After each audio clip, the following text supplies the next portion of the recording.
Quand on arrive sur le site de Tesla, on a des animations avec le texte et les boutons et une bannière en pleine largeur. Donc ce site peut paraître très simpliste, mais en fait, ce qui va faire sa particularité, c'est que quand on commence à scroller, eh bien, ça va pas défiler comme un site classique. Vous voyez que si je commence à défiler, eh bien, ça me fait un petit effet comme ça de défilement et je ne peux pas défiler au pixel près comme sur un site classique. Vous voyez que automatiquement, ça va soit me ramener à la section précédente, soit me ramener à la section suivante, à chaque fois en affichant bien l'image en plein écran et du contenu par-dessus. Donc quand on arrive sur un site comme ceci, ça peut paraître assez complexe de créer un petit effet de défilement comme ceci au lieu d'un scroll classique. Mais en fait, c'est tout simplement un slider. Et au lieu d'avoir un slider horizontal avec des images qui défilent comme ceci, c'est ce qu'on a l'habitude de voir, et bien là, ça sera un slider vertical. Pour reproduire ça sur WordPress, on peut utiliser l'extension Smart Slider.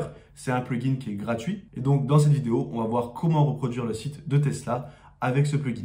Et juste avant de commencer, si vous vous intéressez à la création de site WordPress, je vous invite à télécharger gratuitement les 17 ressources WordPress indispensables. Vous retrouverez une liste des meilleurs thèmes, outils et plugins pour bien débuter sur WordPress. C'est le premier lien en description et vous pouvez l'obtenir gratuitement. Donc là, vous avez juste à installer puis activer le plugin Smart Slider. Et une fois que c'est fait, vous retrouverez avec un nouvel onglet ici Smart Slider et on peut aller sur le tableau de bord. Moi, j'avais déjà créé un diaporama de test, mais nous, on va créer un nouveau projet de zéro. Donc, je clique sur Nouveau projet et je fais Créer un nouveau projet. Dans mon cas, je vais prendre un nouveau projet pour vous montrer comment ça fonctionne. Mais vous, si vous avez déjà une idée en tête du slider que vous voulez, eh bien, vous pouvez commencer avec un modèle. Et ici, vous verrez que vous avez plein de modèles que vous pouvez utiliser. Dans la version gratuite, il n'y en aura peut-être pas énormément. Vous voyez qu'en version gratuite, on en a seulement 15. Mais si vous prenez la version pro, vous en aurez plus de 150. Et donc comme ça, vous aurez directement un beau slider avec plein d'effets, plein d'animations et vous aurez juste à remplacer le contenu. Je vais fermer et ici, donc, je vais retourner sur Nouveau projet et faire Créer un nouveau projet. Ici, nous, on va rester sur Diaporama. On va rester sur un type de diaporama simple. On va tout laisser par défaut. On va juste changer le nom. On va marquer Slider Tesla. Je fais Créer et ici, on va ajouter nos images. Donc là, moi, j'ai téléchargé les différentes images qui sont présentes sur le site de Tesla. Je fais ajouter une diapositive, image. Je vais aller importer toutes les images dont j'ai besoin. J'ai pris seulement les 4 premières, j'ai pas pris toutes les images puisque après ça sera assez répétitif. J'ai mes images importées et donc la première image c'est le modèle 3. Je fais sélectionner. Ensuite, je vais ajouter une nouvelle image. Cette fois le modèle Y et ainsi de suite. Voilà, j'ai mes 4 diapositives avec mes 4 Tesla. Maintenant, je vais aller dans les réglages du diaporama. Dans un premier temps, je vais dans Commande de défilement et on va activer le scroll vertical plutôt que horizontal. Donc là, glisser, c'est pour avoir une icône de souris sur le diaporama et pouvoir cliquer et glisser. Mais nous, ça, on va le désactiver. Ce qu'on va activer, c'est comme pour le site de Tesla, on va défiler uniquement au scroll, donc avec la roulette de la souris. Et ici, donc, je vais passer en vertical. Les flèches de navigation, je vais les désactiver puisqu'il n'y en a pas sur le site de Tesla. Et dans Animation, ici dans Animation principale, au lieu de horizontal, je vais passer sur vertical. Toutes les autres options, on va les laisser par défaut. Je vais cliquer ici sur Enregistrer. Et maintenant, je vais aller modifier ma première diapositive. Je clique dessus. Et là, on arrive sur l'éditeur Smart Slider. Vous allez voir que c'est très complet. On ne va pas explorer toutes les options dans cette vidéo, mais vous pouvez vraiment faire ce que vous voulez. Là, je vais cliquer sur la croix. Et ici, on va pouvoir ajouter du contenu. Donc là, soit j'ai des raccourcis ici, soit je clique sur le petit plus.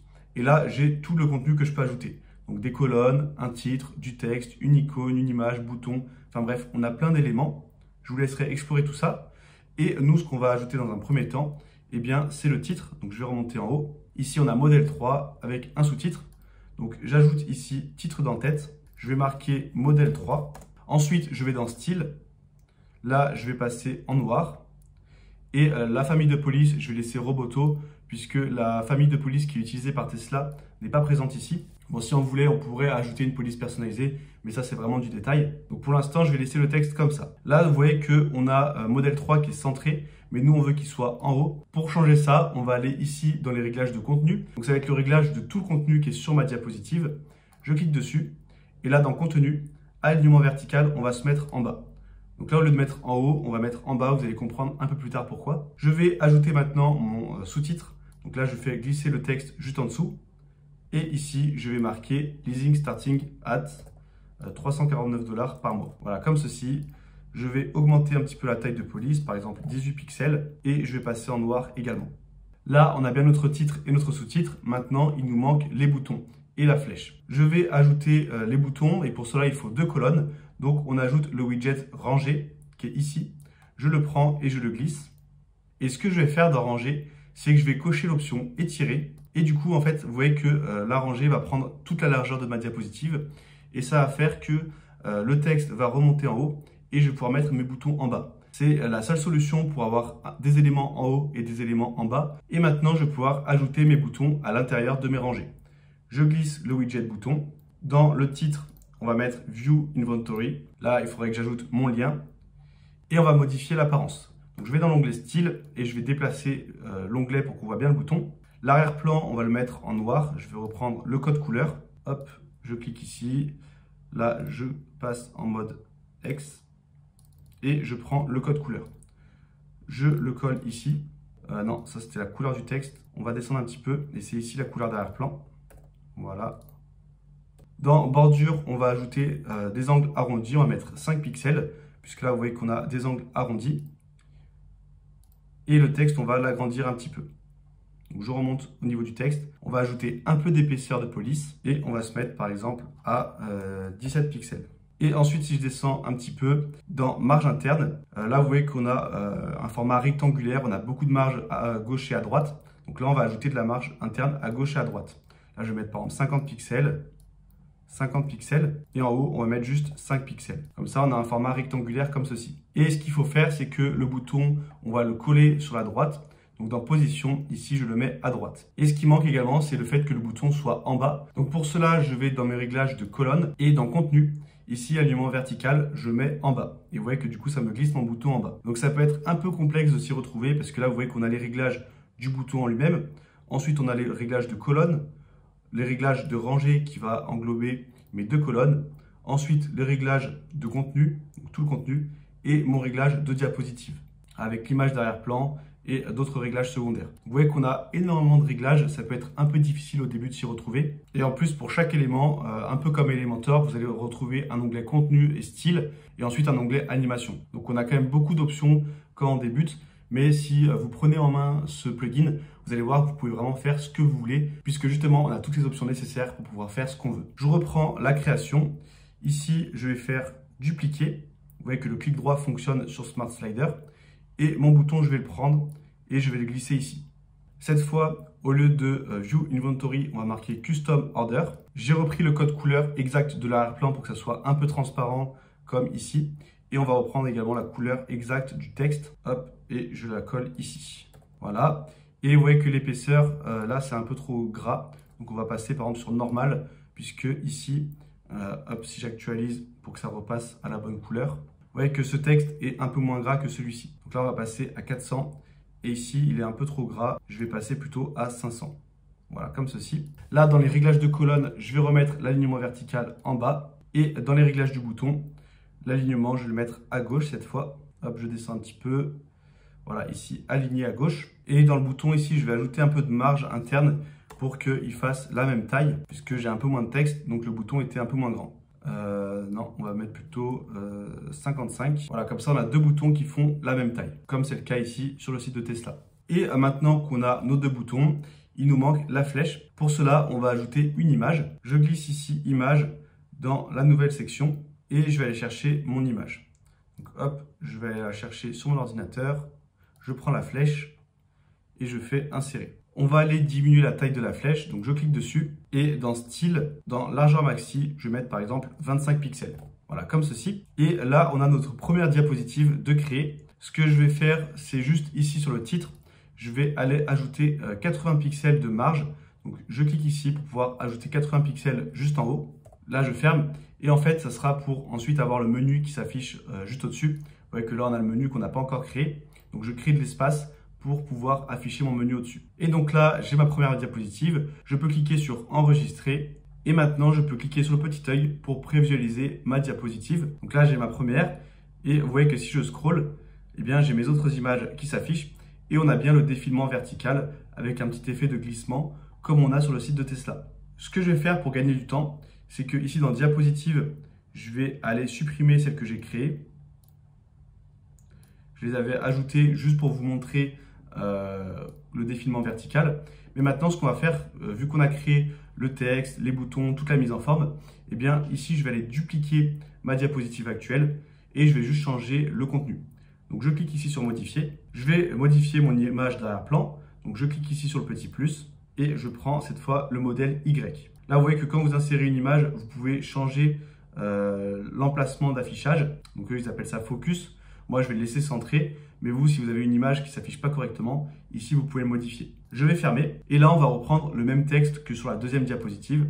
Donc je vais sur la deuxième diapositive. Ici, on a modèle Y.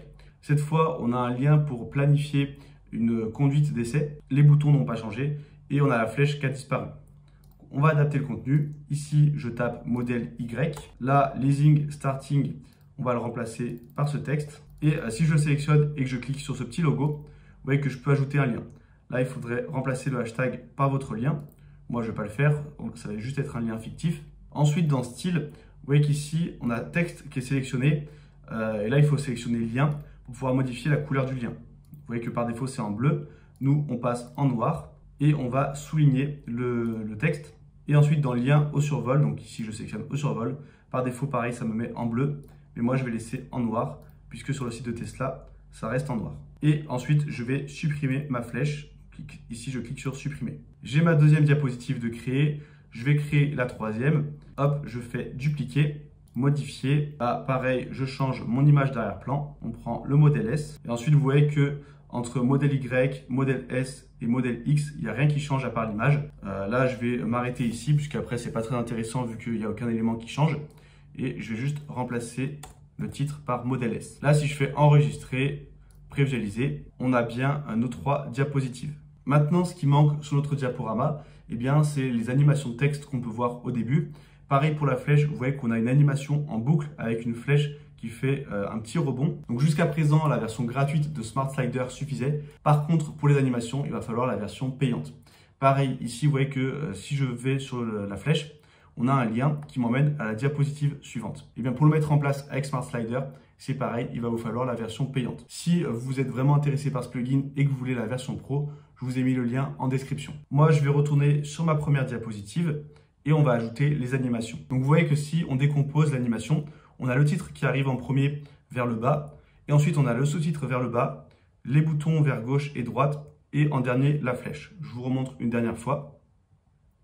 Le titre, sous-titre et boutons qui sont en même temps et en dernier la flèche. Donc ici je mets le titre en premier, on va aller dans animation, vous voyez qu'ici on est dans animation entrante et on va aller dans déplacer. Nous on veut que ça arrive vers le bas comme ceci. Ici on a différents réglages, mais nous ce qui va nous intéresser c'est le décalage. Puisque là vous voyez que si je lance l'animation, modèle 3 arrive vraiment de bas, il arrive de moins 400 pixels, alors que sur Tesla il arrive d'ici à peu près. Donc vous voyez que ça remonte juste un petit peu. Donc dans décalage, au lieu de moins 400, on va mettre moins 50 pixels. Et vous voyez que comme ça, ça fait une animation plus légère. Tout le reste, on va laisser par défaut. Maintenant, on va animer le sous-titre qui lui doit arriver après le titre. Donc pour cela, je remets une animation vers le bas. Je remets un décalage de moins 50. Mais cette fois, je vais ajouter un délai de 800 millisecondes. Pourquoi 800? Puisque la durée de l'animation du texte est de 800. Donc là, on met 800, comme ça va arriver juste après. Et vous voyez que si je laisse comme ça, en fait, ça va m'afficher mon texte en bas. Ça va attendre un petit délai et ensuite, ça va le remonter. Et moi, ce que je veux, c'est que quand l'animation n'a pas encore débuté, le texte soit invisible. Donc, opacité, je vais passer à 0. Et vous voyez que le texte apparaît seulement quand l'animation débute. Donc là, je peux déjà enregistrer et faire prévisualiser. Et vous allez voir qu'on a un petit délai donc, entre le titre et le sous-titre. Voilà, comme ceci. Les boutons, ils arrivent en même temps que le sous-titre. Donc, hop, pareil, je mets déplacer. Cette fois, je mets gauche. Je remets un délai de 800 millisecondes. L'opacité à 0 également. Et le décalage, cette fois, je vais mettre 30 pixels. Vous voyez, pour que ça fasse un léger mouvement comme ceci. Et je vais aller appliquer l'animation également au bouton de droite. Cette fois, on va le faire arriver de droite. Je remets le délai, l'opacité à 0 et le décalage de moins 30 pixels. Et ensuite, on a la flèche qui arrive dans un dernier temps. Donc pour cela, on va lui mettre un délai cette fois de 1600 millisecondes. Je reprends l'animation qui vient d'en bas. Je mets le délai de 1600 millisecondes pour qu'elle arrive en dernier. Hop, l'opacité à 0 et le décalage de 30 pixels. Maintenant, si j'enregistre et que je fais prévisualiser, on a bien les animations. La flèche, on ne la voit pas très bien, mais elle apparaît bien ici. On verra un petit peu mieux quand on va intégrer le diaporama à notre page. Et là, vous voyez que la flèche, on a une petite animation en boucle où elle descend et elle remonte avec un petit rebond. Et bien ça, on va le reproduire ici. Je reclique sur mon image. Dans animation, au lieu de entrant, cette fois, on va sélectionner boucle. On descend un petit peu et on va prendre effet pendule 3D vertical. Donc là, vous voyez qu'on a la flèche qui monte et descend. Pour faire le petit effet de rebond, au lieu de cubic out, ici, on va sélectionner bounce out. Et en fait, vous voyez que ça va faire un petit rebond quand ça arrive en bas. Et là, l'animation est un peu trop longue. Donc, au lieu de 2000 millisecondes, je vais passer à 800. Et ici, dans Y, au lieu de 30 pixels, vu que ça bouge un peu trop, je vais mettre 7 pixels. Comme ça, la flèche bougera un peu moins. Et ici, vous voyez qu'on a ce qu'on appelle une image clé et on a d'autres réglages. En fait, on a la première partie où la flèche va descendre et la deuxième partie où la flèche va monter. Donc, on a les deux parties de l'animation. Ici, donc pareil, je vais passer à 800 millisecondes. Et maintenant, si je fais enregistrer et prévisualiser, vous voyez qu'elle s'anime comme ceci en boucle. Mais déjà, le trajet de la flèche est un peu trop grand. Et surtout, il n'y a jamais de pause dans l'animation. Tandis que là, c'est une animation plus subtile. Donc, il y a un léger mouvement. Et en plus, il y a une petite pause une fois que la flèche arrive en haut, avant qu'elle redescende. Donc, pour ajouter cette petite pause et pour diminuer le mouvement, on retourne ici dans les réglages. Dans délai, je vais mettre 800 millisecondes pour justement qu'il y ait ce petit effet de pause. Et là, dans l'effet, je vais mettre bounce out. Et ici, je vais repasser sur l'effet par défaut qui est cubic out. Puisque je m'étais trompé, c'est ici qu'il faut mettre l'effet de rebond. C'est quand la flèche arrive en haut. Donc là, vous voyez que si je lance l'animation, la flèche descend et en remontant, elle fait le rebond. Et ici, dans Y, je passe à moins 7 pixels. Et donc là, maintenant, on a juste une animation légère et on aura un petit temps de pause dans l'animation. Si je fais enregistrer et prévisualiser, vous voyez que ma flèche descend. Quand elle remonte, elle fait l'effet de rebond. Et il y a une petite pause quand elle est en bas. Donc on a exactement le même effet. Et la seule chose qui manque maintenant, c'est d'avoir un lien pour cliquer et aller à la diapositive suivante.